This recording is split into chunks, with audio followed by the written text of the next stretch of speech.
ល្អថ្ងៃនេះយើងនិយាយរឿងទាំងអស់ប្រាប់អញទៅចុះកាលពីឪពុកអញអាយុ18ឆ្នាំគាត់បាននាំទំនិញមកដល់ចាងជាខៅពេលនោះអ្នកដឹកទំនិញនោះគឺអ៊ំប្រុសធាជូហើយនឹងអ៊ូពីវគាត់ខົບខិតជាមួយអ្នកក្រៅមកប្លន់ទំនិញរបស់ខ្លួនឯងសម្រាប់បងប្អូនខ្លួនឯងចោល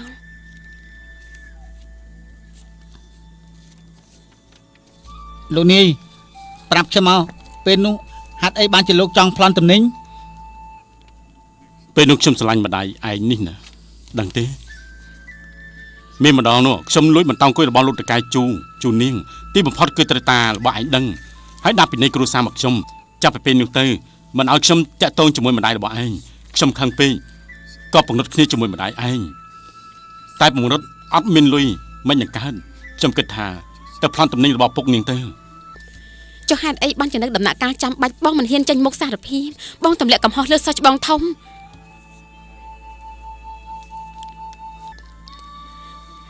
ក្រោយមកតាអញដឹងថាអូពីវខົບខិតជាមួយស៊ីអ៊ីនដែលនៅសំណាក់ដឹកជញ្ជូនចិនហើយរួមដៃគ្នាប្លន់យកទំនិញរបស់ឪពុកឯងដូច្នេះ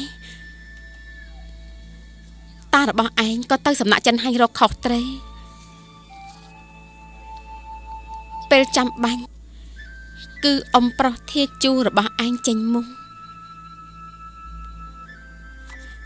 តែគាត់បែកច្ដាច់ដៃមកខាង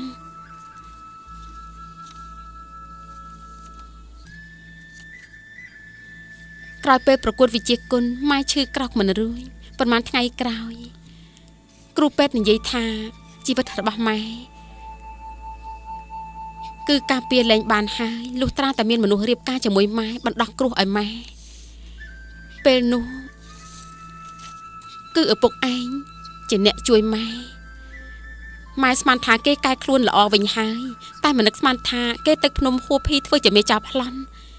គេប្លន់សំណាក់ចិនហើយបន្សល់ទុកលំពេងទម្លាក់កំហុសលើសំណាក់អ៊ូយធ្វើឲ្យតារបស់ឯងខឹងឡើងក្អួតឈាមតែប៉ុន្មានថ្ងៃតារបស់ឯងក៏ស្លាប់បាត់ទៅម៉ែពីមុនគាត់ធ្វើអំពើអាក្រក់ច្រើនណាស់បាននិយាយទៅគាត់គួរតែស្លាប់10ដងក៏មិនច្រើនដែរតែគាត់ប្រាប់ខ្ញុំថាគាត់នៅវាខ្សាច់ហ៊ុនសានតាខើធ្លាប់ស្លាប់ម្ដងហើយនេះក្រុមអូកាពីមុនគឺនៅពេលនោះស្លាប់បាត់ទៅហើយម៉ែមើលឥឡូវគាត់គឺជាកពូនអ្នកខ្លានប្រឆាំងបរទេសម៉ែតាម៉ែមិនអភ័យទោសគាត់ទេម៉ែមិនឲ្យខ្ញុំទៅជាមួយគាត់ទេឆឹងអ៊ីម៉ែ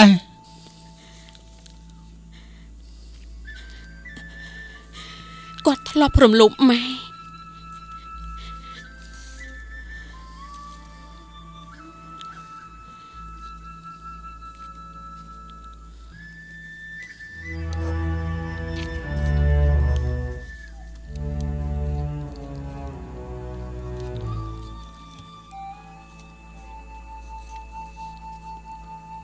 បានស្លាប់នៅក្នុងដៃកូនប្រុសខ្លួនឯង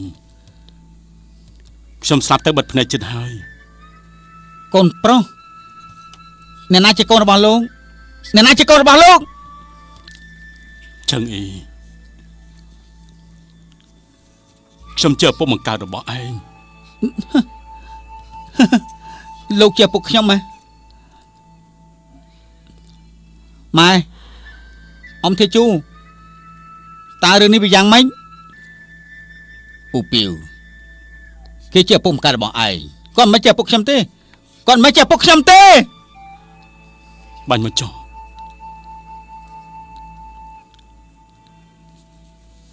ខ្ញុំមិនជឿឯងបាញ់ខ្ញុំមកបាញ់មក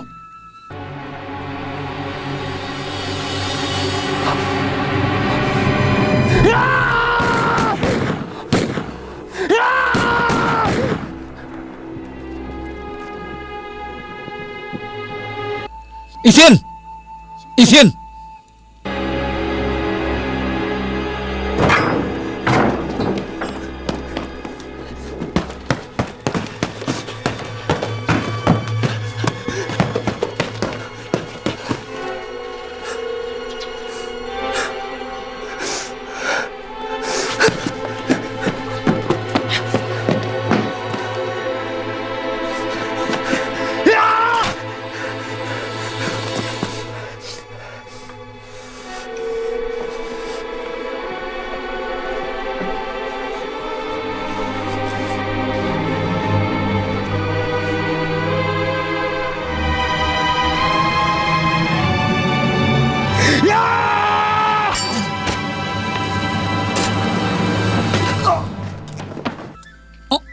Chẳng y Tư Chẳng ý Anh chẳng mạch Kìa, hai trời, bố ơi. Chẳng ý Chẳng Tao ý là mà phê thiền sanh. Chẳng Ê, ý Xiên. mà nhung Y Xuyên Chẳng ý Y Xuyênជួយchẳng Y Xuyên tư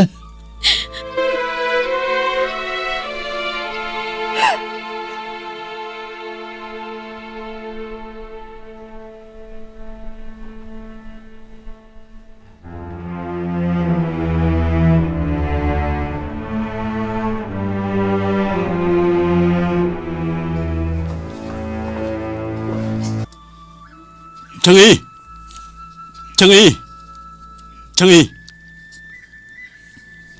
Ta kia chẳng mấy nhân à Ta mới lên xây Thiên Pao Anh còn rộng Chẳng Y o y hơi Sao cho bằng TP Ta phụ kia chẳng mấy nhân à Hả ធានប៉ែទៅផ្ទះជាមួយអូនទេអូនមានរឿងចង់ប្រាប់បង Mê lên xây kia ទៅផ្ទះចាំនិយាយ Mê lên xây đây mà anh dây cái này ní bán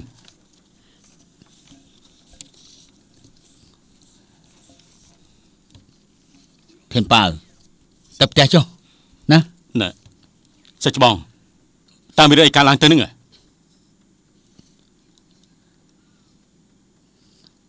Chẳng Y o y hơi Mẹ đợi tập trẻ chăm vậy tư nè Tao Tư dừng Tư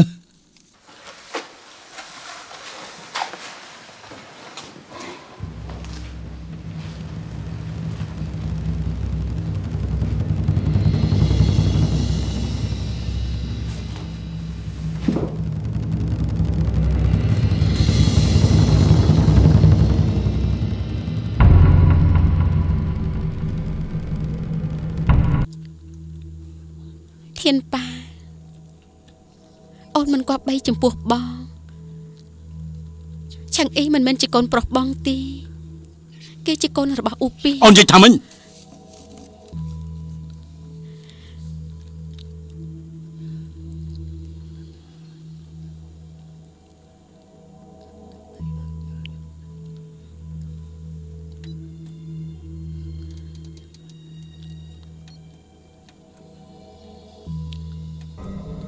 ពេលនោះ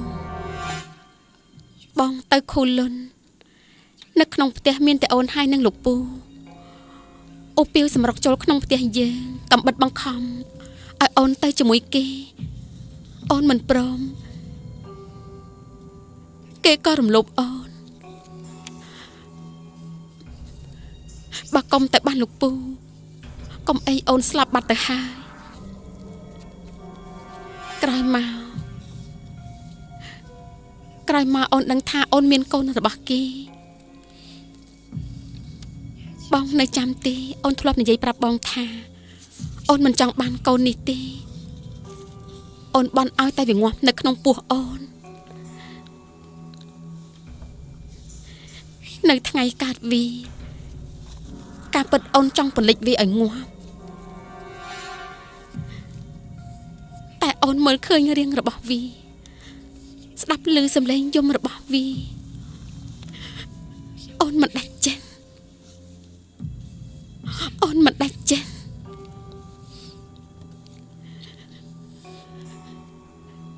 អូពីវចង់នាំឆឹងអ៊ីទៅ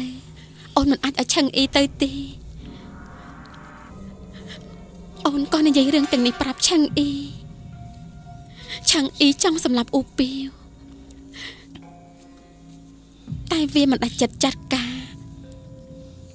ក៏យកកំបិតមកចាក់ខ្លួនឯង Ông xông dây chứ tư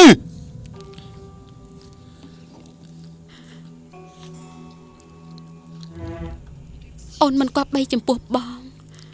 រឿងនេះអូនលាក់បាំងនឹងបងច្រើនឆ្នាំណាស់ហើយអូនមិនគប្បីចំពោះបង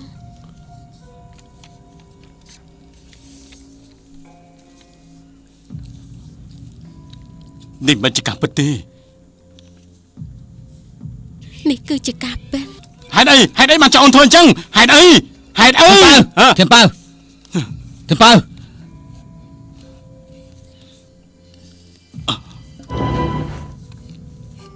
Hây Thiên Bao dương trên cả tư. Tư.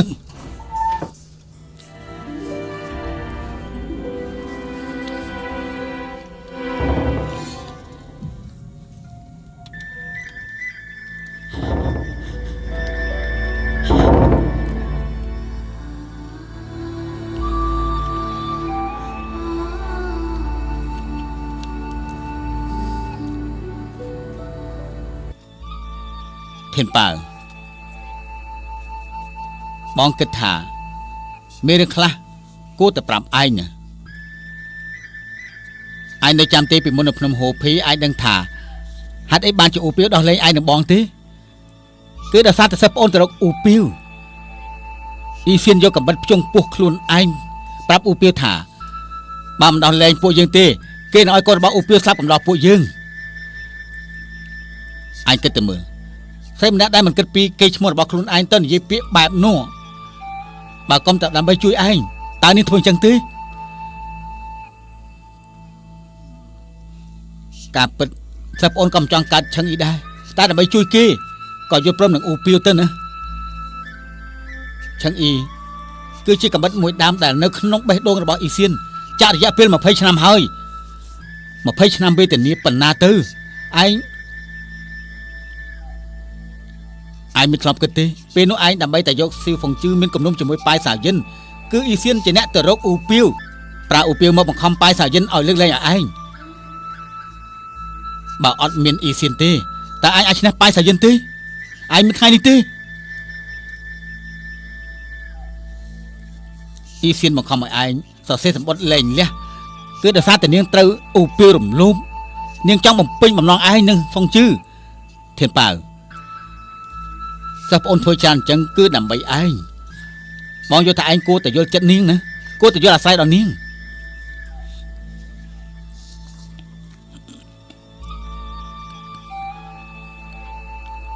Bạn à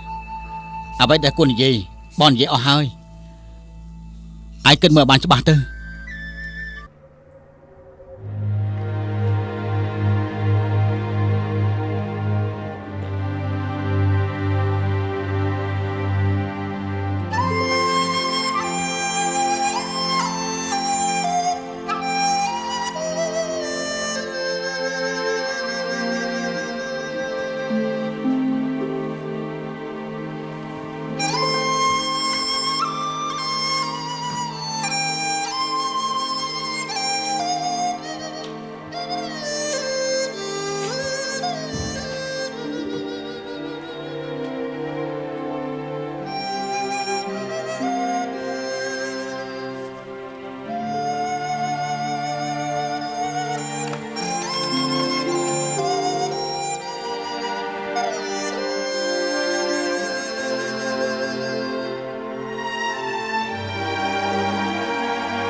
Thiên Bảo Trong lần thang cả phải muốn trong thua âm mình có bây chụp anh tràn Trong mình có bây chụp lực cừu Mình có bây chụp sập ôn Cả bất nhạc đẹp trong mình có bây bất có được cứ anh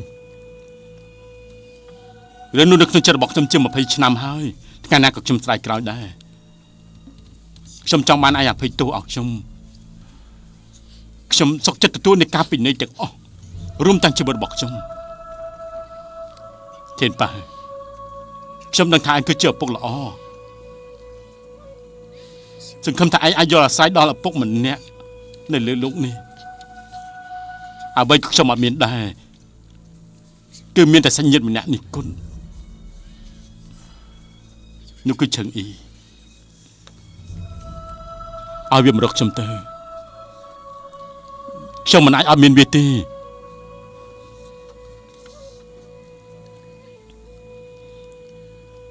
ខ្ញុំសូមបកឯង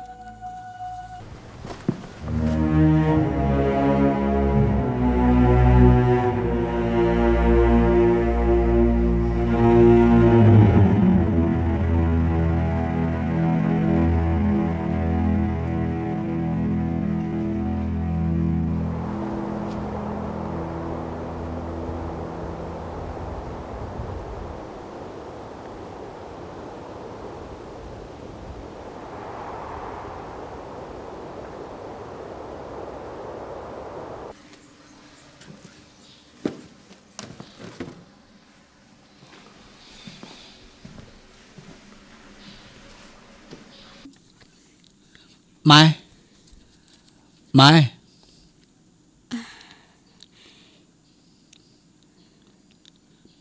រកឪពុកឯងឃើញហើយឯង ម៉ែកុំបារម្ភអីតាមកូនយល់គាត់មិនអីទេយ៉ាងច្រើនចេញទៅមហាកាយប្រហែលថ្ងៃទៀតត្រឡប់មកវិញណា ឯងទៅចាស់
ដូនជី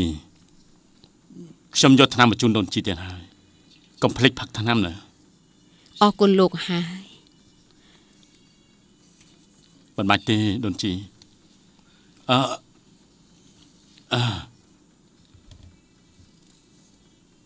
ដូនជីអ្វីទៅហៅថាការពិតអត់មានអ្វីសោះតាមមានធូលីមកពីណា មួយរយៈមុនព្រះតេជគុណមង្ហួយនៅវត្តឈិញលៀនបើកពិធីធ្វើធម៌ទេសនាបានទេសនាពីរឿងមួយខ្ញុំនិយាយឲ្យលោកស្ដាប់យ៉ាងម៉េចដែរ ដូនជីនិយាយទៅ មានព្រះសង្ឃចាស់មួយអង្គនាំកូនសិស្សដើរគ្រប់ទីកន្លែងដើម្បីឃោសនាធម៌ព្រះមានថ្ងៃមួយពួកគាត់ឆ្លងទន្លេដ៏ធំមួយឃើញស្រីក្មេងស្អាតម្នាក់ព្រះសង្ឃនោះក៏សួរថាឧបាសិកាកំពុងតែស្មុគស្មាញរឿងឆ្លងទន្លេមែនទេនាងនោះឆ្លើយថាកណាព្រះសង្ឃនោះក៏ថាបើអញ្ចឹងចាំអាត្មាអៀវនាងឆ្លងទន្លេដូច្នេះព្រះសង្ឃនោះក៏អៀវនាងនោះឆ្លងទន្លេកូននេនមើលឃើញងឿងឆ្ងល់សម្បំណាស់ចេះតែមិនស្ងប់ចិត្តសោះពេលឆ្លងទន្លេហើយនាងនោះក៏ទៅបានគាត់ពីរអ្នកគ្រូនិងសិស្សក៏ធ្វើដំណើរបន្តទៀតធ្វើដំណើរអស់ផ្លូវវែងដែរព្រះសង្ឃតូចនោះក៏ទ្រាំមិនបានក៏សួរព្រះសង្ឃចាស់នោះលោកគ្រូក្រែងលោកគ្រូថាអ្នកបួសមិនអាចប៉ះពាល់ស្រីទេហេតុអីបានជាលោកគ្រូល្មើសដំណំស្រីអៀវឧបាសិកានោះឆ្លងទន្លេព្រះសង្ឃចាស់នោះស្ដាប់ហើយក៏សើចព្រះសង្ឃតូចកាន់តែមិនយល់ព្រះសង្ឃចាស់នោះមានសង្ឃដីកាថាកូនសិស្សលោកគ្រូដាក់ឧបាសិកានោះចុះតាំងពីយូរហើយហេតុអីបានជាឯងដាក់មិនចុះអៀវមកតាមផ្លូវយ៉ាងនឿយហត់អញ្ចឹង អត់ដាក់ចុះដាក់មិនចុះ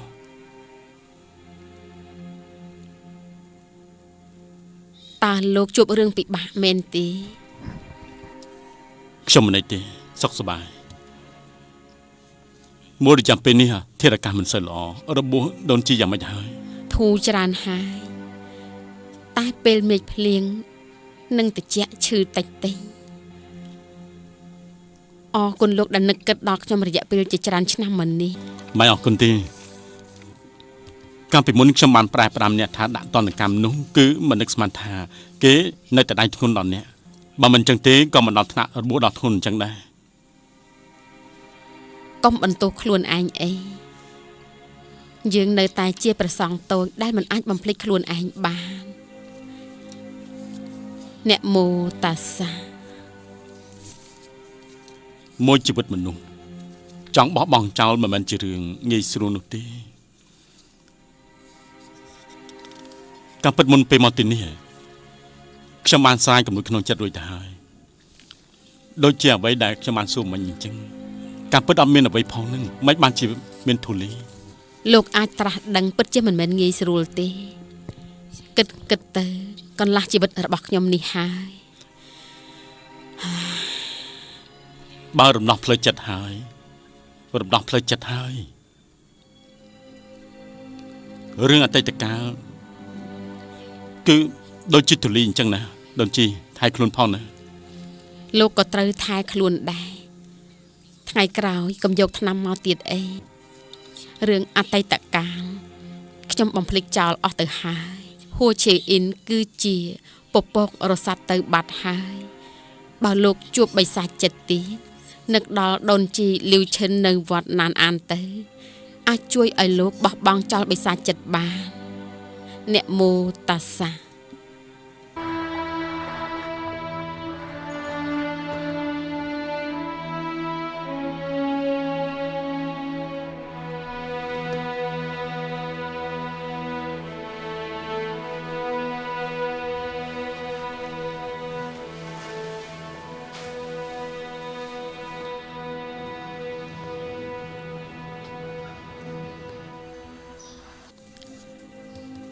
អូនស្មានថាបងលេងត្រឡប់មកវិញហើយផ្ទះនេះមិនអាចអត់មានបងបានទេអូនសម្រេចចិត្តហើយអូនទៅ អូនចង់ទៅណា ទឹកដីធំធេងណាស់គង់តែមានកន្លែងដែលអូនអាចទៅបាន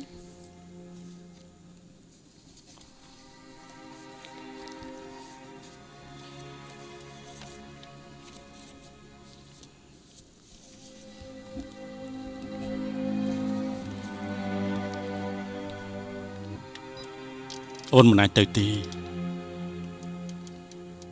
បើសិនចូលអូនទៅបានតើគ្រួសារនេះរលំហើយបងដឹងថាអូនពិបាកចិត្តរឿងនេះបងមិនអាចបន្ទោសអូនទេ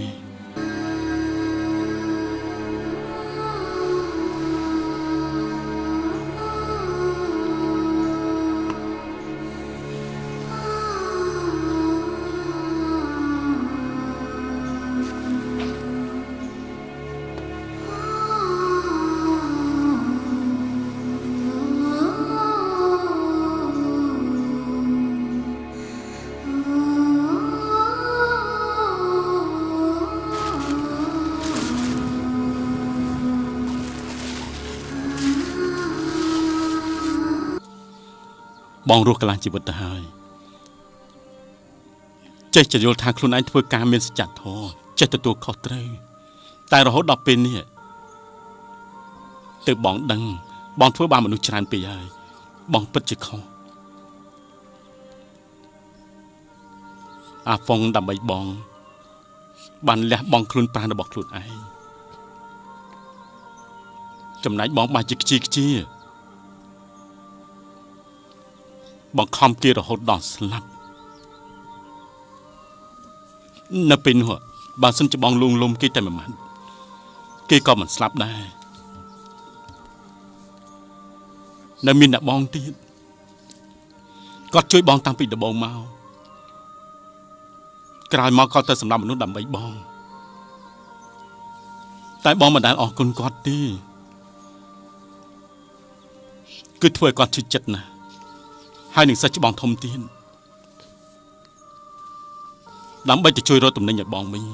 ធ្វើ ធ្វើឲ្យបាត់បង់ដៃម្ខាងនៅមានលោកតកែជាងទៀតបើកុំតែបងនាំទុកដល់គាត់កុំអីគាត់ក៏មិនស្លាប់អយុត្តិធម៌ដែរ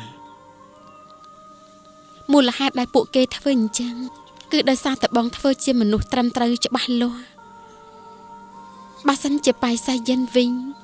ពួកគាត់មិននឹងធ្វើអញ្ចឹងទេ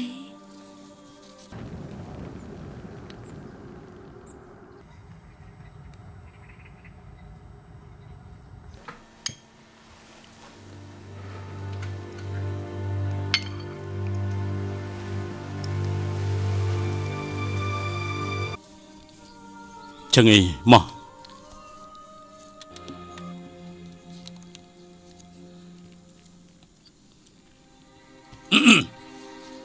ពុក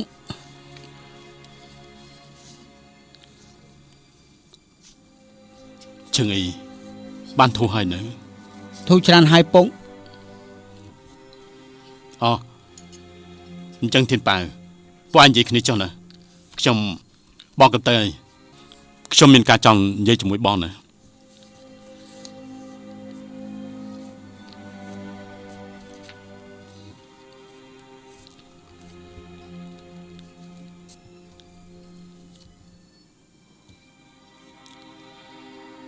នៅឈឺទីហ្នឹង លែងឈឺហើយពុក ពុំមិនអីទេឲ្យតែឯងសុខសប្បាយទៅពុកអស់អីហើយ ពុកកូនមិនសមនឹងហៅថាពុកទេ ចឹងអីពុកមិនគួរលាក់បាំងឯងអស់រយៈពេលយូរយ៉ាងនេះទេពុកខុសហើយថ្ងៃនេះពុកនិយាយរឿងនេះប្រាប់ឯងទាំងអស់ ពុកខ្ញុំនិយាយទៀតទៅកូនមិនចង់ស្ដាប់ទេ ចឹងអីពុកដឹងថាឯងពិបាកចិត្តតែពុកក៏ដឹងដែរថាឯងហ្នឹងគឺប្រកាសជាយល់កាលពីមុនពេលដែលពុកនៅមុខដំណាក់មេតមមើលឃើញឯងនិយាយពាក្យទាំងអស់នោះពុកដឹងថាកូនប្រុសរបស់ពុកនឹងគឺមានចិត្តទូលាយសំបីតែគុណធម៌ឆាកជីវិតក៏គិតយល់ដែរកុំថាឡើយមនុស្សចេតនាផ្ទាល់ខ្លួនឯងប្រកាសជាយល់ជាមិនខានទេណាតើឯងយកពីសម្ដីពុកទេ ពុកកូនមានតែពុកម្នាក់គត់មួយជីវិតនេះកូនមានតែពុកម្នាក់គត់ មិនត្រូវទេចឹងអីឯងមានឪពុកពីរនាក់ម្នាក់គឺជាឪពុកម្កាយរបស់ឯងគឺលោកប្រធានកងពលអ៊ូពីវនៅមានម្នាក់ទៀតម្នាក់គឺជាពុកចំរបស់ឯងហើយធានប៉ៅគឺជាអ្នករកស៊ីនោះណា មិនមែនចឹងទេមិនចឹងទេពុកមិនចឹងទេ ចឹងអីឯងស្ដាប់ពុកនិយាយសិនទៅអ៊ូពីវគឺជាឪពុកម្កាយរបស់ឯងកាលពីមុនគឺធ្លាប់ធ្វើខុសច្រើនណាស់កាលពីមុនគាត់នៅភ្នំហូភីធ្វើជាចៅប្លន់បានកើតឯងជាមួយនារីម្នាក់ឈ្មោះតាជាកម្មខ្មៅ មិនមែនចឹងទេមិនមែនចឹងទេពុក គឺអញ្ចឹងណាស្ត្រីរបស់អ៊ូពីវច្រើនពេកគាត់អត់មានមជ្ឈបានចិញ្ចឹមឯងទេពុកនៅម្ដាយរបស់ឯងក៏យកឯងមកចិញ្ចឹមទេចឹងអីរឿងនេះគឺវាអញ្ចឹងណា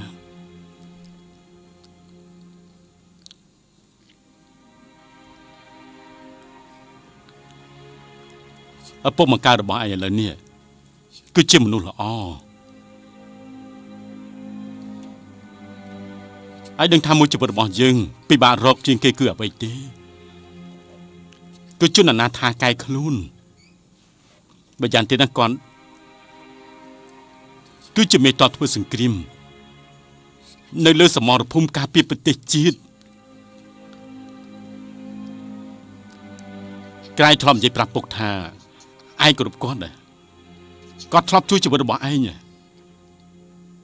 ងមានឪពុកម្កាយបែបនេះ ពុកខ្ញុំនិយាយទៀតទៅកូនមិនអាចហៅគាត់ថាពុកទេកូនមានតែពុកម្នាក់គត់គឺពុកនឹងណា ចឹងអី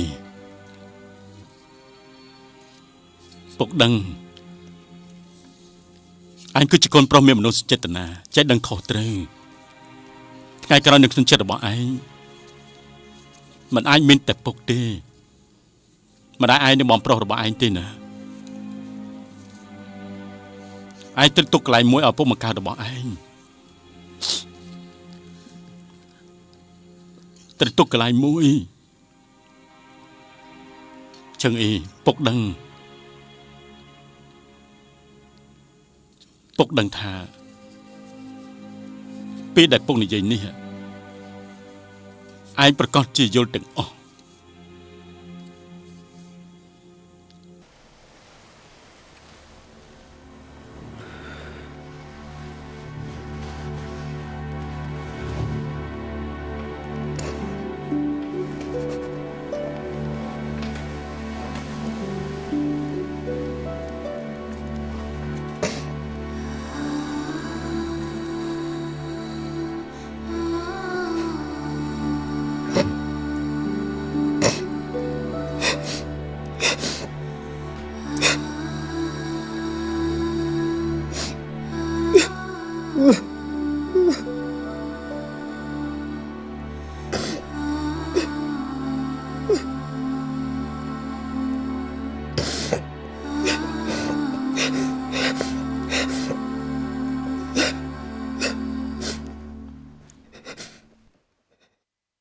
មួយឆ្នាំក្រោយមកកសែតបារិននិយមសម្រាប់កោរំដោះហើយកសែតបារិននិយមសម្រាប់កោរំដោះហើយមើលទៅកសែតទិញមួយច្បាប់ទៅទិញមួយច្បាប់ទៅបារិននិយមសម្រាប់កោរំដោះហើយកសែតមួយព័ត៌មានថ្មីបារិននិយមសម្រាប់កោរំដោះហើយចាប់ឡើងកសែតបារិននិយមសម្រាប់កោរំដោះហើយកសែតមានកសែតបារិននិយមសម្រាប់កោរំដោះហើយខ្ញុំមួយផង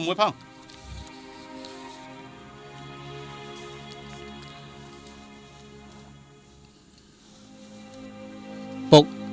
មើលខ្សែរួចហើយនៅបារិននិយមសម្រាប់កោរំដោះហើយពុកមើលរួចហើយកូនបារម្ភពីឈឹងអីរឿងនេះកុំមកប្រាប់ម្ដាយឯងហ្នឹងកុំឲ្យគាត់បារម្ភពេកបានទេបាន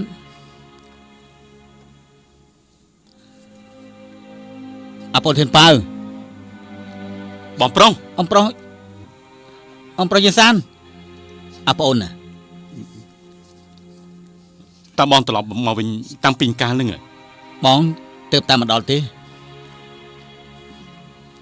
ជើងអូចាប់ប្រាំម្ដាយរបស់ឯងឲ្យគេរៀបចំស្រាមហូបជប់លៀងទទួលអំប្រុសរបស់ឯងឲ្យឆាប់ឡើងទៅណាបាន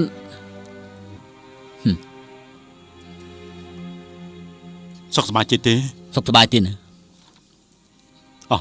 អង្គុយចុះទៅឯងអង្គុយទៅ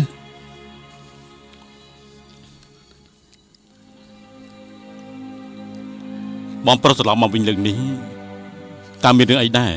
ឥឡូវនេះរដ្ឋាភិបាលនិយមធ្លាក់ចូលក្នុងដៃរបស់ជាងជាស៊ឺហើយគេកាត់ទឹកដីម៉ានជើជនបរទេសចូលម្ដងមួយជំហាន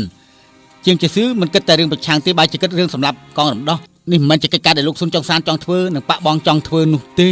គឺពិតមែនណាត្រូវហើយអ្នកធ្វើស្រែអត់មានដីស្អាតអ្នកធ្វើជំនួញអត់មានទីផ្សារស្ងប់ស្ងាត់ចានជាខៅគឺជាកន្លែងដែលរុងរឿងយ៉ាងនេះឥឡូវនេះបែរស្ងាត់ទៅវិញពិតជាគួរជឿចិត្តណាស់បងប្រុសលើមុនពេលដែលឈឹងអ៊ីគេត្រឡប់មកវិញគេនិយាយថាគេចោះចូលជាមួយនឹងកងរំដោះគេថារឿងនេះបងក៏ដឹងដែរតែឥឡូវនេះកសែតចេញផ្សាយថាបរិនិយមកំពុងតែសម្លាប់បករំដោះអញ្ចឹងអ្នកទៅពីពូនឹងក្មួយនឹងកាប់សម្លាប់គ្នាឯងហើយទេបងមិនសម្លាប់ឈឹងអ៊ីទេធានប៉ៅអញនិយាយស្អីអញ្ចឹងមិនលាក់បាំងទេណាបងបានចោះចូលនឹងកងរំដោះដោយសម្ងាត់យូរហើយមូលហេតុឥឡូវនេះនៅក្នុងបរិនិយមនៅឡើយទេណាគឺទទួលការពឹងពាក់ពីបកលើកនេះមកកន្លែងនេះក៏ទទួលបញ្ជាពីបកដែរទៅខូលុនជួយសង្គ្រោះមនុស្សដែលធ្លាក់នៅក្នុងកន្លែងនោះប្រកាសហើយក្នុងនោះក៏រួមទាំងឈឹងអ៊ីដែរណាអញ្ចឹងឥឡូវនេះឈឹងអ៊ីគេបងទៅលើកនេះប្រកាសជានាំគេមកវិញដោយសុវត្ថិភាពបកគលឲ្យតែឯងវិញបងយេសានខ្ញុំទៅខូលុនជាមួយនឹងបងណាបងយេសានបងខ្ញុំទៅជាមួយដែរទេ មួយជីវិតនេះលើកនេះគឺប្រហែលជាលើកចុងក្រោយដែលខ្ញុំទៅខូលុនហើយ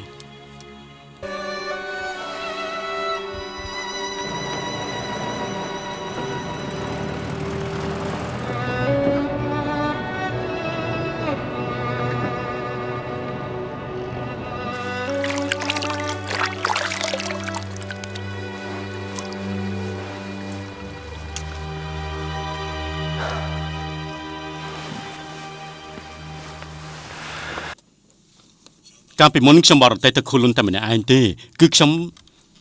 បានស្បស្បាយនៅកន្លែងនេះថាត្រូវទៅរកលុយឲ្យបានច្រើនហើយទៅធ្វើជាអ្នកមានទៀតផងណាពេលនោះគឺខ្ញុំនៅក្មេងគឺចិត្តក្អេងក្អាងសំណាងល្អរកលុយបានបន្តិចស្មានថារកស៊ីបានដោយបានដៃទៅទេហើយបានសេចក្តីប្រាថ្នាហើយឥឡូវនេះគិតទៅពិតជាអត់ចេះប្រមាណកម្លាំងមែន មិនក៏ឯងនិយាយអញ្ចឹងពីមុនឯងម្ចាស់ជាខើតែម្នាក់ឯងឡើងចុះមិនទៀងទាត់ស្លាប់ហើយរស់ឡើងវិញតាំងពីអត់ដល់មានប្រហែលឆ្នាំក្រោយក៏ខ្លាយទៅជាអ្នកចំនួនដល់មានម្នាក់មិននឹងអាចនិយាយថាមិនចេះប្រមាណកម្លាំងបានទៅ តែនេះបានដោយសារបងជួយទេ ហេឯងដាក់ខ្លួនពេកហើយបើមិនមែនមេតមមានសមត្ថភាពទោះជាមានកូនធាន 100000 នាក់ក៏ត្រូវស្លាប់ទាំងអស់ដែរឯងជាមនុស្សស្លូតត្រង់គ្រប់សច្ចធម៌ខ្សែភ្នែកល្អពូកែរកស៊ីនេះទើបជាគោលការណ៍នៃការជោគជ័យណាយល់ទេ អ្វីទៅហៅថាជោគជ័យនោះរឿងនៅក្នុងឆាតជីវិតនៅពេលដែលចម្រើនហើយនឹងសប្បាយពេលដែលខ្លាក់ខ្លួនគឺនឹងការទុកបើគិតទៅស្ដេចចំនួនទាំង8កាលពីមុននោះឥឡូវនេះរស់នៅគឺដូចជាប៉ាយសាវយិនគឺធ្វើពេលផ្ដាស់ទីបំផុតត្រូវស្លាប់ដោយសារភ្លើងឆេះខ្លួនហើយនឹងយិនហើឈិញទៀនរយៈពេលប្រហែលឆ្នាំបានគ្រប់គ្រងលើតម្លៃស្បែកទូទាំងប្រទេសតាំងពីបកគលគ្រួសារអត់កលឈៀវមកក៏ធ្លាក់ចុះជាលំដាប់ដល់ថ្ងៃនេះក៏នៅតែបិទទ្វារដែរហើយនឹងឡានរបស់ខ្ញុំទាំងនោះគឺត្រូវពួកទាហានដណ្ដើមយកទៅមកប្រើអត់មានឃើញត្រឡប់មកវិញទេក្រុមហ៊ុនឡានរបស់ខ្ញុំឥឡូវនេះគឺមានតែពឹងលើការធ្វើដំណើរផ្លូវចិត្តដើម្បីចិញ្ចឹមជីវិត ធិនប៉ៅមិនក៏ឯងទូទៅធិននិយមម្លេះ សម្លឹងមើលទៅគឺពួកអ្នកមានទាំងអស់នោះ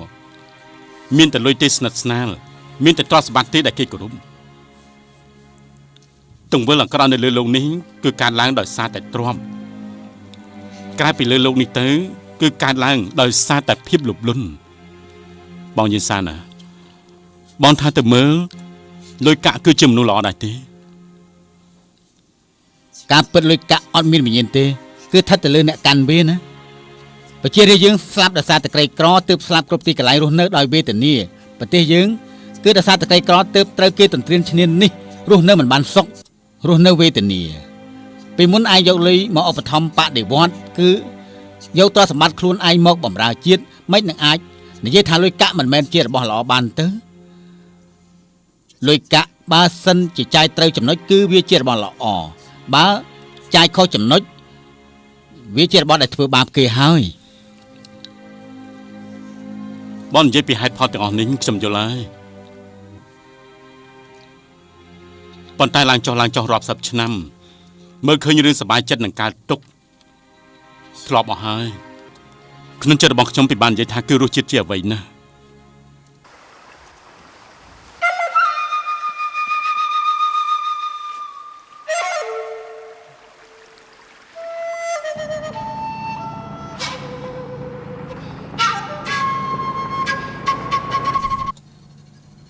តែមុខទៀតគឺ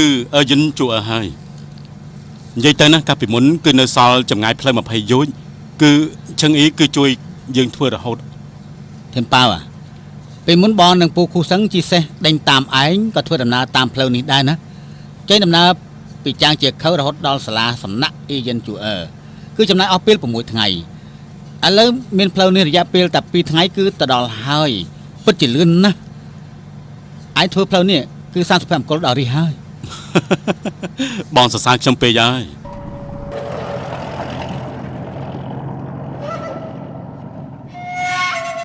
កាលពីមុនផ្លូវឡានបងធ្វើដល់ត្រឹមហ្នឹងមង្គលចង់ឯករាជ្យខ្ញុំធ្វើតទៅទៀតឡើងបានក្រោយពេលដែលរដ្ឋាភិបាលបញ្ចេញទ័ពទីមទាយកខូលុនវិញនោះគឺទឹកធ្វើទៀតណាដឹងទេអេមែនណាថ្ងៃនេះយើងស្នាក់នៅជួសិនទៅណាស្អែកចាំទៅ និយាយយឹមនៅចំណតរថយន្តតើបងស្គាល់ដែរទេហ្នឹងស្គាល់ទេ អូអ្នកណាគេ គឺលោកឈិនដែលជាអ្នកយាមទ្វារផ្ទះខ្ញុំហ្នឹងណា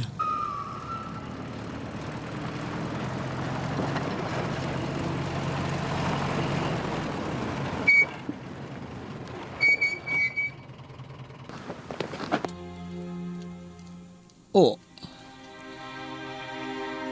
លំចាស់លោកមកហើយអូលំចាស់ហៅក៏មកដែរ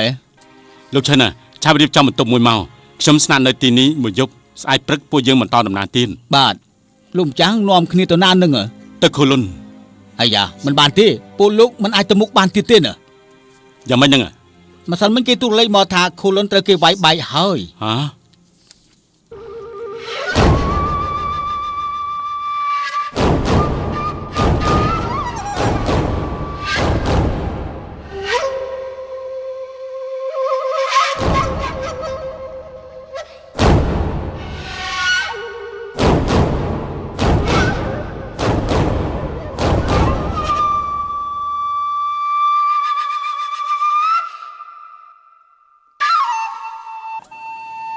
តាមរយៈផ្លូវដាច់ពីចាងជាខៅរហូតដល់ខូលុនដែលជាផ្លូវចំនួនតែមួយគត់របស់ភាគខាងជើងនៃប្រទេសចិនភាពរុងរឿងមួយពេលរបស់ចាងជាខៅត្រូវបានក្រុងសៀងហៃនៅធានជៀនជំនួសវិញចាងជាខៅធ្លាក់ចុះជាលំដាប់រហូតដល់បាត់ឈ្មោះតែម្ដង